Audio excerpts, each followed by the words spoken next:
Hello everyone, and welcome to the Beginner's Guide of Gamification. Episode number 14. This is Yukai Chou, Gamification Pioneer and International Speaker. And I am here to get you to go from Gamification Beginner to Gamification Master. That's right. Today we're going to talk about the fifth core drive of gamification. Social pressure and envy. Tring! Social pressure affects our daily decisions. And social pressure and envy is that core drive that motivates you to do different things based on social pressure and what other people are thinking, saying towards you. So mentorship is a great theme in social pressure and envy. One good example of mentorship is the game Parallel Kingdoms, which is, an RPG game. It's pretty successful, making a lot of money, and I just plan to spend a few hours on the game, just trying to understand the game mechanics, dynamics, what makes it so successful and interesting. And 10 minutes in, the game suddenly informed me that, hey, so-and-so user will be my mentor, and he will message me when he logs in. And so I played for a little bit, and then this guy logs in, and he was a high-level player, and I was still a noob. And then so he came to me and he said, hey, here's some cool weapons, here's some things that I don't need. And I'm like, cool, this is such a powerful weapon that I couldn't get myself. This is a cool armor, awesome.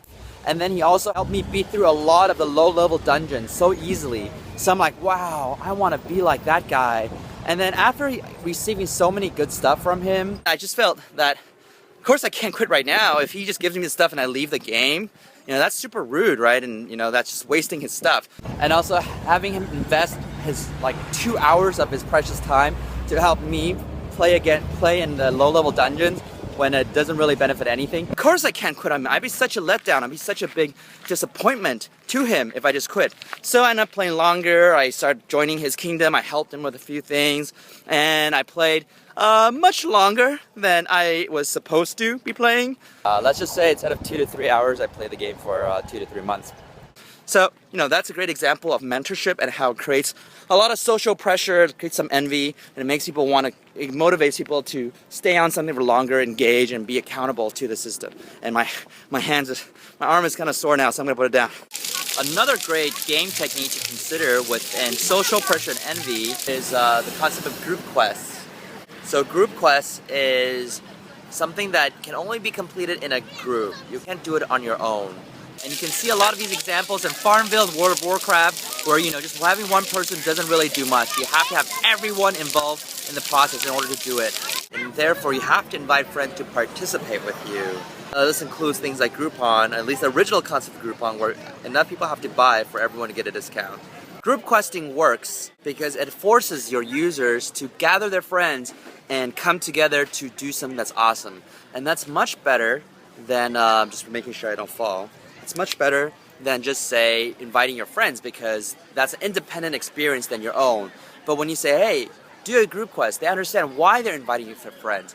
They're inviting friends because they want to do something together, and only together can you accomplish this mission, can you achieve the win state. And that is really important in the sense that it has to make sense in the mind of the user. Most of the time, when you ask them to share, they don't think you're that awesome yet. They're just like, okay, well, why should I share? I know it benefits you. How does it benefit me? When you create a group quest, it's obvious how the user benefits because they can have more fun. They can play the game by getting their friends in the system. So that's pretty cool. Another key in social pressure and envy is the concept of social treasure. A social treasure is something that you can only get by someone else giving it to you. You see that a lot in Farmville where there's some virtual goods that you just can't get with, laboring with coins or even with paying real money. But you can get it from friends for free. Your friends don't even have to give up anything. All they have to do is click a few buttons that say, I want to give it to him or her. And that's really interesting because that's when you see a bunch of people on your Facebook spamming you, say, hey, can you give me a sheep? Can you give me this? Can you give me that? And you're like, oh, I don't even have a Farmville account. It's like, no worries, just create a Farmville account and I'll give you a sheep too. So that's pretty crazy and pretty ridiculous. In the popular social game Candy Crush, it utilizes a lot of social treasure in it. Basically, you're allowed certain lives to play a game, right? And when you play the game, a lot of them are very hard to solve without boosters, without the power-ups. And so you fail, and then it says, oh, you can try one more time 15 minutes later. So that's scarcity and impatience, right? You can't just play the game as much as you want. They said they bar you from it. They said you can't play it, but you can pay money. You can play real money in order to get more lives. But there's a social treasure element in it. Your friends can give you free lives whenever they want. So they can give you another life and you play another time and you try it for free. So because of that, people want their friends to join Candy Crush so they can get more free lives. And then that creates an economy of generosity, which is what Gary Vaynerchuk calls the thank you economy. And the most common example of a social treasure is a vote. Again, you can't get it on your own. You have to get it when other people give it to you. So when there are like little competitions, Facebook competitions says, hey, here's a competition and give us a picture, and the more votes you get, if you get the most votes, you'll win something.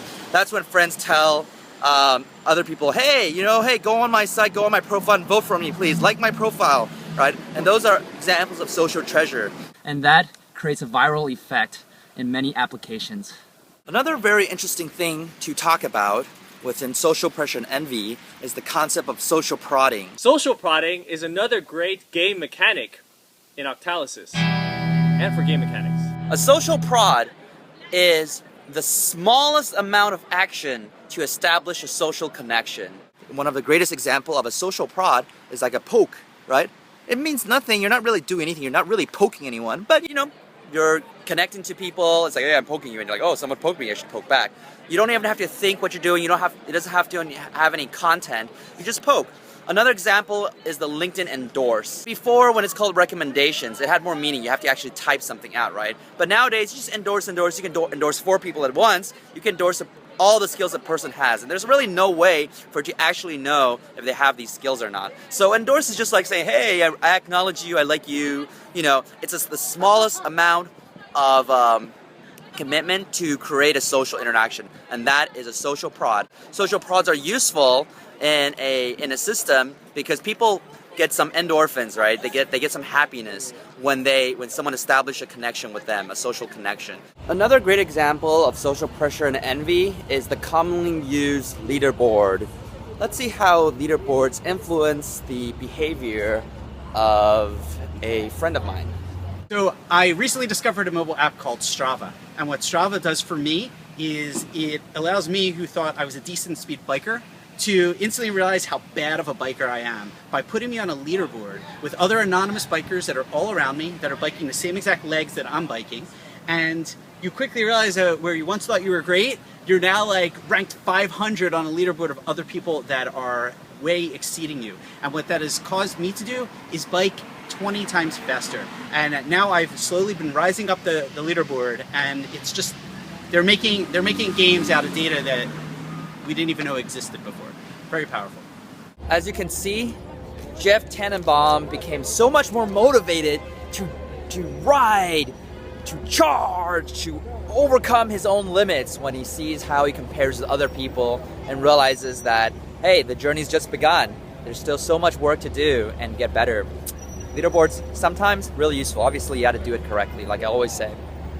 You know how for the past 10 minutes, I have been telling you how the 5th core drive of gamification is social pressure and envy? Well, actually, I lied. Yeah, you spent the last 10 minutes wasting your time listening to nothing.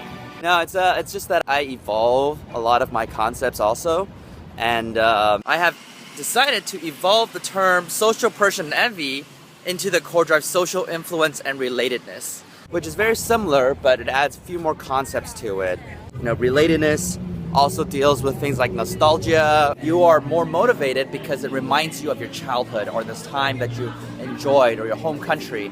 And at the same time, when you meet someone from your hometown or whatever that you can relate to better, you have a better chance to work together, to strike up a deal, and therefore, there's more motivation in that. I wanted to keep my video consistent, as you can tell. You know how I film a lot of my episodes in different time periods, so I didn't want to be inconsistent and say that in the middle of the video, but at the end of it, I'm just telling you, social influence and relatedness is the 5th core drive of Gamification Octalysis. Ding! And this concludes the Beginner's Guide to Gamification, episode number 14! I will see you guys next time.